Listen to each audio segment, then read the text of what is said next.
আসুন 1 মিনিটের জন্য আপনার মনটা ভালো করে দেই। ধরুন আপনাকে একজন ডাক্তার রিপোর্ট দিয়ে বলল আপনি আর মাত্র 30 মিনিট বাঁচবেন, আপনি ক্যান্সারে আক্রান্ত, এখন ঠিক শেষ পর্যায়ে। এটা শুধু আপনি জানেন, আপনার পরিবার কিংবা আপনার বন্ধু বান্ধব কেউ জানে না। এখন এই রিপোর্টটা পাওয়ার পর আপনি বাসায় গেলেন, প্রতিদিনের মতন আজকেও আপনার বাবা আপনাকে বকাঝকা শুরু করলো, তোকে দিয়ে কিছু হবে না, সারাদিন কোথায় কোথায় থাকিস, তুই অকাজের ছেলে, ইত্যাদি ইত্যাদি। মধ্যবিত্ত বাবারা যেমন হয়, আর তখন কি প্রতিদিনের মতন আপনি আজকেও তর্ক করা শুরু করবেন, নাকি প্রাণ ভরে বাবার বকাগুলা শেষবারের মতন আরেকবার শুনে নেবেন? হঠাৎ আপনার আম্মু আপনাকে এসে বলল নে ভাত খেয়ে নে, আপনার মনে হবে এই বুঝি আমার মায়ের হাতে শেষ খাওয়া, এখন আমি তো আর বাঁচবো না। আপনি পরম তৃপ্তি নিয়ে খাবেন এবং আপনার কাছে মনে হবে এটাই আমার সব থেকে শ্রেষ্ঠ খাবার, যদিও সেটা ডাল ভাত হোক না কেন। এখন আপনি বাইরে বের হলেন, হঠাৎ করে আপনার এক পুরনো বন্ধুর সাথে আপনার দেখা, যাকে আপনি মোটেও সহ্য করতে পারেন না, সব সময় তার সাথে কথা কাটাকাটি হয়। এখন আজকেও আপনাকে সে কিছু কথা শুনিয়ে দিল। আচ্ছা, এখন কি আপনিও শুরু করে দেবেন? না, আপনি হয়তো তাকে জড়িয়ে ধরবেন এবং বলবেন দোস্ত ভালো থাকিস। আপনি আপনার এলাকাটা একটু ঘুরে দেখছেন আর ভাবছেন এই বুঝি আমার শেষ দেখা। প্রাণ ভরে দেখছেন আকাশ বাতাস গাছ, এদিকে আপনার এলাকায় যে 2-3টা কুকুর আছে ওদেরকেও আপনি প্রাণ ভরে দেখছেন, হয়তো এটাই শেষ দেখা।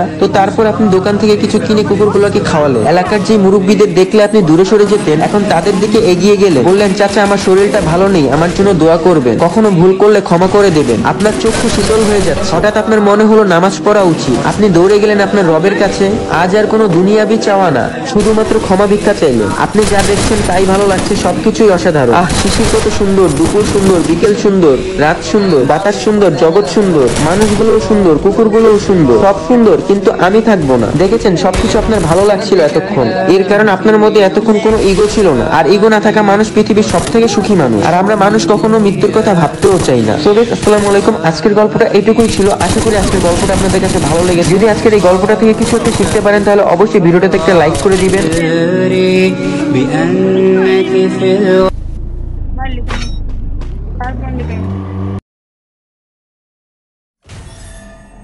Balik.